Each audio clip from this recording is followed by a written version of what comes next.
Hello and welcome to News 9. I'm Nishchita, and first up, after the tragic mishap in Manali, rescue teams are now trying hard to fish out the bodies of the engineering students who were washed away. Here's a report.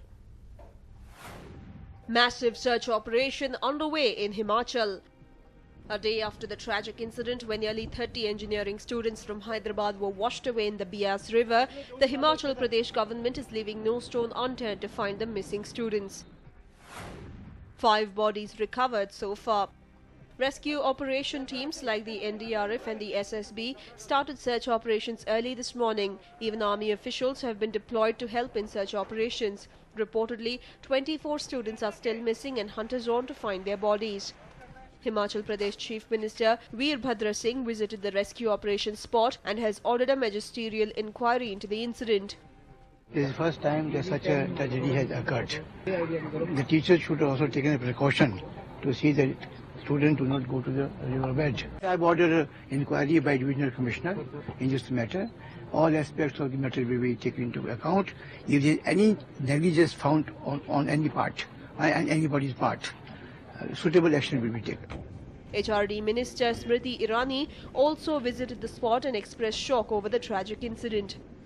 मैं जितने भी लोगों ने अपने परिजनों को खोया है, उनके प्रति अपनी सहानुभूति व्यक्त करती हूं और मृतकों को श्रद्धांजलि देती हूं। मुझसे कहा गया है कि एक इन्वेस्टिगेशन की जा रही है। कुछ लोगों को इस विषय में सस्पेंड भी किया गया है। अभी हमारी चिंता ये है कि जो हमारे सर्वाइवर्स हैं, उन्हें जल्द से जल्द उन्हें उनके घर तक, उनके होम स्टेट तक हम भेजने में अपनी ओर से जितनी सहायता दे सकें, वो सहायता देने की हम तैयारी कर रहे हैं। As search operations are underway, more bodies are likely to be recovered. Meanwhile, the Telangana government has ensured to provide all necessary help to family members.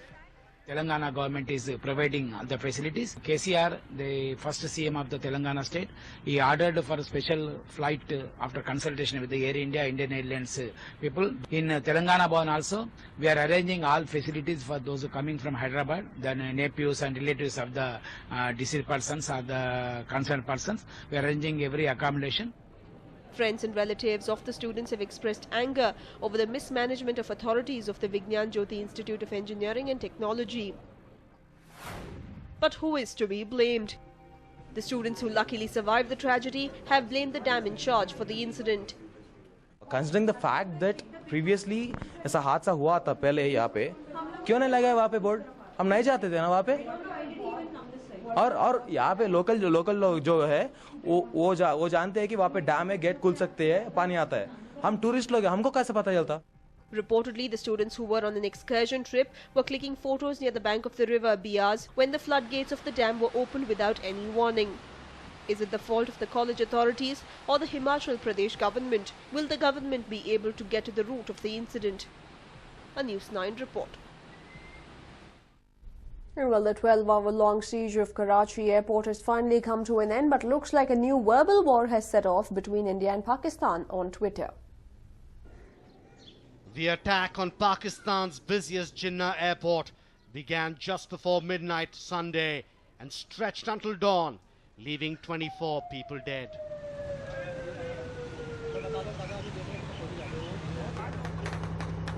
After 10 militants disguised as security personnel enter the airport through the old terminal with forged ID cards.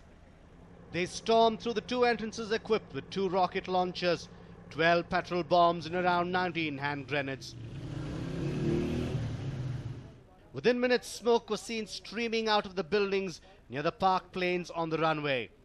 Around 3 aircraft were damaged as a few of the militants tried to board the plane. The clash between the Pakistan military and the militants continued for hours.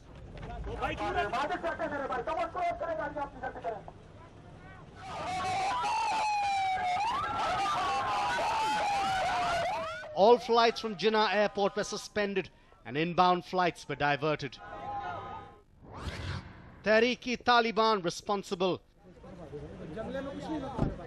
After hours of chaos, Pakistani Taliban claimed responsibility for the incident. According to their spokesperson, the attack was to avenge their late leader, Hakimullah Mehsood's death, who was killed in a US drone strike. India-Pak war over Twitter. In a bizarre turn of events, India was blamed even after Taliban claimed responsibility. Immediately after GeoTV tweeted about Pakistan's DG Ranger confirming that the weapons discovered were made in India, there was an India-Pak verbal duel on Twitter. Respect for all Indians were replying and defending, but unfortunately our Rangers officials confirmed that weapons are India-made. Rangers say that ammo found was made in India. Yes, because terrorists smuggle ammo rather than acquire locally. Dumb. Weapons made by your country were found with attackers at Karachi airport. What's your take on it? Hafiz Saeed, the chief of JUD, who is widely believed to be the mastermind of 2611, went on attacking Modi by tweeting, Karachi airport is an attack on Pakistan. Modi's new security team is behind this act of war by India. Nation knows the real enemy.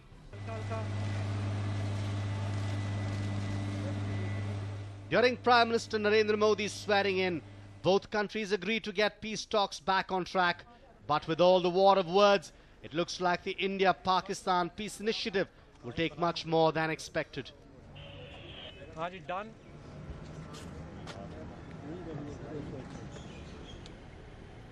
A News9 report. And well, in a tragic incident, a man, Raghavendra, fired a bullet into his chest and committed suicide. The incident took place at Tarlabalu Road near RT Nagar. Several severely injured Raghavendra was then rushed to Columbia Asia Hospital, where he was treated for his wounds. But sadly, Raghavendra succumbed to his injuries. Raghavendra is the son of a retired cop, DCP Ramaya. He pumped the bullet into his chest while still being seated inside the vehicle. But shockingly, now the bullet is neither lodged in Raghavendra's body nor is it found in the car. This has raised suspicion if Raghavendra had committed suicide, or was it just a staged suicide. Meanwhile, Raghavendra had written 4 death notes before killing himself. The first note was written by him and hidden near the rear view mirror.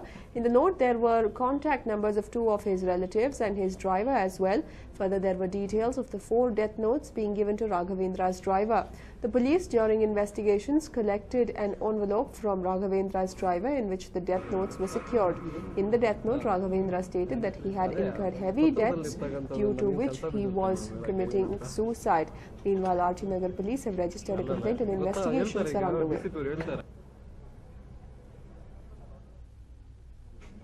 Well, what you see in the television screens are live visuals, even as the body is being brought home from the hospital.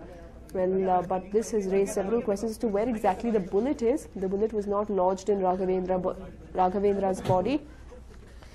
Neither was it found in the car, which raised questions as to what happened to the bullet and whether it was a suicide at all or was it just a staged suicide. But of course, investigations will reveal further details. But grieving family members have brought the mortal remains of Raghavendra to his residence.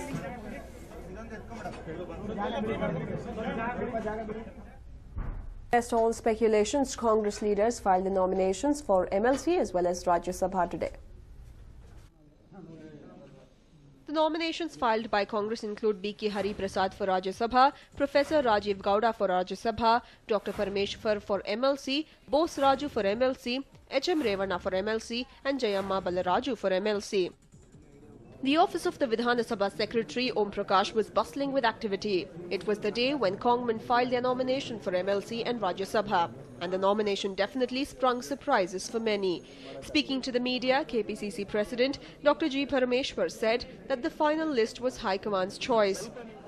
He also reiterated that despite disappointments, everybody should work together for the benefit of the party.